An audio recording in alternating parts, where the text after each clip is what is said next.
I just finished watching season 2 of The Last Kingdom, and I gotta say, guys, I understand the hype for this show. I think it's pretty good. There's a lot of people talking about how it's better than Vikings, and as Vikings is one of, if not my favorite show of all time, I still don't think it matches up to Vikings, but it's very good. I think that season 2 is a major step up to season 1. I'm excited to talk about it. We're going to be breaking down the entire plot, all of the episodes, what I liked, if there's anything that I didn't like. I'm going to give it a complete review for you guys. Hello, everybody, and welcome back to another video. If you're new here, my name is Kyle. I'm your guy with too many YouTube channels. Let's talk about The Last Kingdom Season 2. So the season does take a little bit to start picking up, but I think it pays off very, very nicely, and it leaves me interested in where Season 3 is going to go, but I'm jumping the gun a little bit over here, okay? So, we start off the season, and Uhtred has to go rescue a man named, or the King Gutrid, or there's Uhtred and Gutrid. I'm having trouble remember the guy's name, but he's a little bit of a spineless king. He sets up his own settlement, and he's worried about Uhtred's popularity. It's probably the same thing that Alfred's ended up being worried about. He's worried about it, so he ends up selling Uhtred into slavery. I understand, okay, and we're still gonna break this down. I understand why all of this took place. I just don't really get the point of it for the overall story. And I don't know, like, I know there's connections to, like, actual history. I don't know to what extent they follow. I mean, we don't even probably exactly know what took place. I know it's, like, pretty fabricated. I don't know if this is something that was necessary to tell, like, if there was someone who actually existed named Uhtred and he ended up getting put into slavery, those types of things. Maybe they're just going through with it. But while it was interesting watching him go through all of that, when he kind of comes back, it's just like he's back to normal. He's still an insane warrior, and it's like he never even was there, if that makes sense. And like I said, I found the entire story pretty interesting. They did such a good job, and the actors in this show are so good. The guy that plays Uhtred is phenomenal, just showing like him hungry, him suffering, them constantly having to row. They tried to escape, and I thought they were going to escape, obviously, but then the escape ended up failing, so we lost Halkid, is that his name? Apologies if I'm getting the name incorrectly there. The way they just tied him to the front of a ship, too. They did a really good job, like, portraying Uhtred as, like, really broken. And, man, I'm not gonna lie, I didn't really like seeing Uhtred broken, because by the end of it, he was broken. I know that he stayed the entire time. He was, like, that one slave warrior that refused to break, but he did break. And thankfully, like, once they ended up returning to shore, Ragnar was the one that ended up coming in and saving the day, and that was pretty satisfying, because while it didn't take me long to just get my point across, or like how much I enjoyed watching this, it seemed like a lot of time took place. And what was it, like maybe 2 episodes that Uhtred was just stuck being a slave, but a lot of time has gone by. He's skinny, he's weak, he's like no longer an insane warrior. The guy can't even carry his sword. But it was very satisfying when Ragnar ended up coming to save the day. I would have liked Uhtred to kind of get his revenge, but at the same time, like, it was just weird for him to see. And this is why, like, I don't necessarily have a problem with the show, and I know I'm starting off with something a little bit negative. I really, really enjoyed it as we continue, and I enjoyed that part too. It's just like this whole thing didn't matter. He gets saved. He talks about, like, I'm a broken man, I'm embarrassed, and there's nothing to be embarrassed about, but I would find myself being embarrassed in the same kind of position, being broken and weak like that. And then Hildur, I'm trying to remember the girl's name too. I'm sorry, I'm still learning the characters' names. Hild had a nice moment with them where she took care of him. But then he's like back to normal. Now he's like, I am Uhtred, son of Uhtred. And he's going on just being a warrior and this tactician again. It was very interesting to watch. It just seemed a little bit pointless. But then we run into another issue over here. And Alfred's still being a scumbag to Uhtred. And you know what? We might as well talk about this right now. I don't know if Alfred's like the true villain of this story. He's certainly presented as the villain because we are following Uhtred. We all like Uhtred. We know Uhtred's great. But it's understandable for somebody like Alfred to be wary of somebody like Uhtred. First of all, he's a very violent guy. He's a very different way of living. Uhtred's also very popular, and that's what the other king was worried about. He was worried about potentially being taken over, and I think the story's kind of setting up to have Uhtred take over. And I'm asking you, if you happen to be watching this video, if you're a fan of The Last Kingdom, don't tell me what happens because I'm really enjoying this show. I'd appreciate it if you don't spoil what happens, but what I see, what I think they're building towards is Uhtred's going to eventually overtake Alfred, and eventually he's going to have enough with Alfred's games. But at the same time, okay, like, first of all, I understand Alfred and his worry, and how Uhtred doesn't want to be bound down, he doesn't want to bow to Alfred, he doesn't want to be secondary. I get that. But he's such, like, a D-bag about it. He's so condescending. Like, Uhtred at the end literally saved his daughter, and he's just like, oh yeah, you're free to go as my oath, man. Like, if I was, like, it's crazy to me that Uhtred just doesn't go to him and, excuse my language, be like, fuck you, Alfred, here's my sword. I don't understand, like, especially with the type of person that Uhtred is.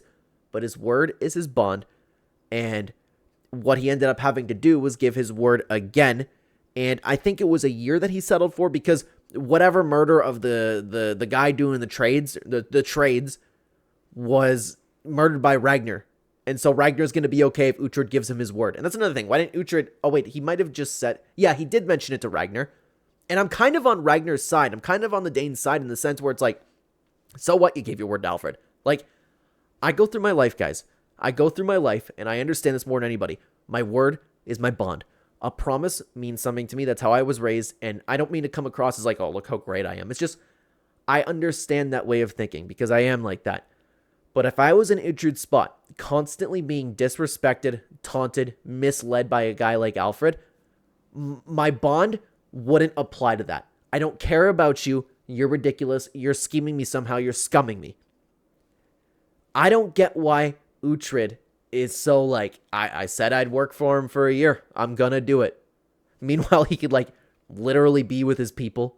He could live the way that he wants to some extent. But after that, there's honestly not too much to say about the next part that they ended up going about because they have to team up. They have to get with Ragnar and they go to save their sister. They find their sister. She's broken. I would imagine she's been taken advantage of. I don't remember exactly what they said they did to her, but she's broken. She's angry at everybody. They have a little bit of a battle. They save her. Ragnar ends up getting his revenge. We meet a character named Rollo, which I'm still struggling just a little bit with this, and if you guys happen to catch my Season 1 review for The Last Kingdom, I know it's my hiccup, and it's absolutely no fault of the show.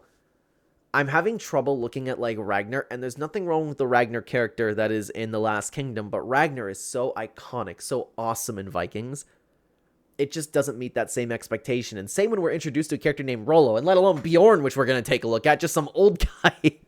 And then you have Vikings where it's like, the great Bjorn Ironside, greater than Ragnar. Like I said, they end up saving the sister. Father Bianca ends up falling in love with her, but there's nothing really else I can really expand on that part. But now we oddly have a surprising time skip. We go to 3 years down the road, and we're introduced to Uhtred again, and Uhtred's back at like his prime warrior status. He swore his sword to Alfred for a year. It's now been 3 years, and it seems like he is just in complete full servitude. I understand by the end of all of this, he's like, I will be king and I will unite Wessex and the Danes. But it's just confusing why he just ended up sticking around. Was it because of his wife? I don't really know. There was a couple things that ended up confusing me just a little bit with this entire thing. But hey, it was an odd time skip. People are grown up. Uhtred's a warrior. But with all of this, we are introduced to Aethelred. And dude, the guy who plays the character of Aethelred is a phenomenal actor. The little weasel that he is. You just want to punch him every single time that he's on screen, man. He comes in, he's all high and mighty, he's talking down to people, but he talks down to Uhtred because he's never faced any sort of consequences for anything before. Guy is a little piece of work, I will say, but the actor is so good. But he comes down for a wedding. He comes down for to marry Alfred's daughter.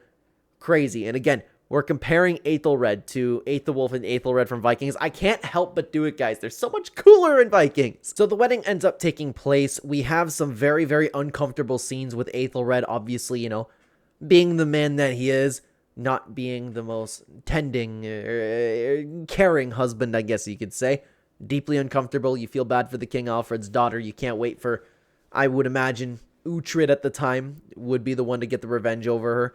But anyways, the king doesn't trust Uhtred anymore as well because there are threat of Dane attacks or something along those lines.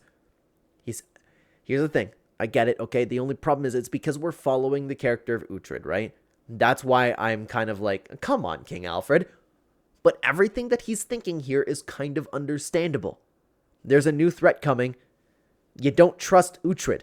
I wouldn't trust Uhtred if I was in that spot, but I also wouldn't be stupid enough to bring Aethelred and say, hey, Aethelred, you take care of the defense. What happened? They get outworked. The princess ends up getting taken. We have this very, very strange storyline where, and forgive me, the name of the guy's escaping me at the moment, but you have that one Dane who just falls in love with her. him and his brother end up going separate ways because he took that girl, put her on view for everybody. Like, dude, I can't imagine. I don't mean to come off as this guy, but I'm going to come off as this guy. I can't believe that's how people were treated back in the day, where it's like, ha, this woman means nothing to me. We're going to put her in a cage. We're going to put her up there for everyone to see because everyone deserves to look at her. And then we're going to sell her for a profit. I can't believe that people treat people like that. Dude, I'm one of those people that feel for dogs when they're treated like that too. It's just, I don't understand how people don't have hearts like that, no matter how much cash that you could possibly make. It's just, I know that this thing actually took place and still does take place. It's just strange. But anyways, one of them actually ended up falling in love with her. We have an entire strange storyline where the girl likes him back. Maybe it's because Aethelred's like that much of a D-bag. And look at that. You have one masculine guy who's caring at the same time, and then you have Aethelred who's completely insecure. There's a little bit of a lesson to be learned there, but and it's not to kidnap people. You just get my point that I might be drawing to. We don't like people like Aethelred, man. They're little weasels. At least you know what you're getting with that other guy. He wanted to run away with her. He wanted to live a life with her, and he might end up living because it seems like Aethelred, or not Aethelred, excuse me. What's, her name is Aethel something. The king's daughter, I'm sorry. The king's daughter, now she is probably bringing a Dane baby. They slept together, and then they also spent a ton of time talking about her purity too, so that's going to raise major, major, major problems. So it's a strange storyline. Aethelred then has to go back to the king and be like, yeah, so, hey, King Alfred, I brought your daughter into battle, and then I lost her. She got kidnapped. Should have been his head here and there. Should have been. But then again, you just look at this guy. I don't care what politics it is about. No way my daughter would ever be with a man like Aethelred. A guy like Aethelred would never in a million years get my blessing if you paid me. If it was better for the country. If it would save the world. No way. I just can't believe that people were treated like that back in the day, man. And it still happens. But anyways, I wanted to go to show too, like the actor who plays Alfred as well. First of all, he's always great at what he does. But when he was sad, devastated, angry, you know, like going through all of those emotions about his daughter being gone and captured, the way that he just shed a tear, he is really good at what he does as well. So what does he do? He sacrifices the entire kingdom. He wants to pay up for however much they ended up saying, whatever, 500 pounds, I don't remember what it was, but it was a ridiculous amount, and everybody in the kingdom had to give away their riches, and he was sacrificing the entire kingdom to get his daughter back. I don't know what would have been right. Obviously, you do whatever you can to get her back, but I feel like attacking might have been the better option instead of just, like, meeting the demands, but I do understand that from Alfred's point of view as well. Uhtred takes it upon himself, though, to go on, because he's now been kind of, like, relieved from duty. He takes it upon himself to go have a little bit of a scheme, start a fire, start chaos. There's a really cool battle scene. I like the way that this ended. There was a couple sacrifices in there, but he saves the king's daughter. And then you have one big, nice final standoff with everybody where Alfred found, like, they're running away. They got the princess. She's running away with them on horseback. They meet the two armies. And the Danes just decide, hey, you know what? This is how we're going to die. So it was fun to watch all of that. I thought Uhtred was going to be a little bit more trouble than we saw him because we saw him get knocked down.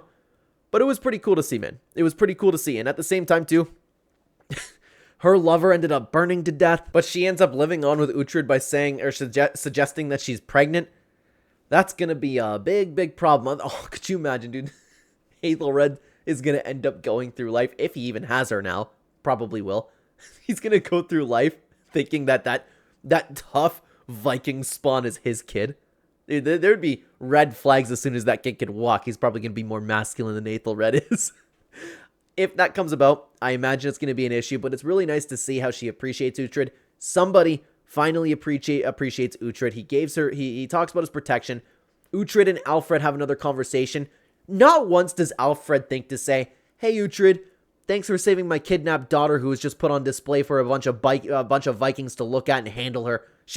They were threatened to tie her to a cart and circle the town or whatever they said. Thank you, Uhtred. No, you're free to go as my Oathman. Like, scumbag, dude. Scumbag. And the season ends up coming to a close with Uhtred declaring that he's going to be king and bring everybody together. Something that oh man, I forgot to mention that whole thing with Bjorn. I mentioned it and I forgot about it. Might as well touch on that a little bit. Small storyline with the guy who was supposed to be king. I guess Alfred stole his crown, was trying to get Uhtred to follow this prophecy, but they ended up making it up. That was an entire weird thing itself, but it looks like Uhtred's kind of going to follow through with that now. Regardless, I'm excited to see where this goes. I would imagine at some point, Uhtred's going to finally betray Alfred. If Alfred, there was a line that Alfred was going to toe, he has already crossed it, and Uhtred's still taking it for some reason. It's a little bit of a weird one, but I am enjoying this show very much. It's my own fault that I'm letting my feelings of Vikings get in the way for it. It's absolutely nothing to take away from the show. It's just difficult when you have all those characters. You have Ragnar, Rollo. Next, are we going to meet Lagertha? Regardless, I'm excited. If you guys happen to be checking out just this video, then why don't you check out our Season 1 review of The Last Kingdom right here. I would love to have you over there. Thank you very much for watching, guys. Take care, everybody.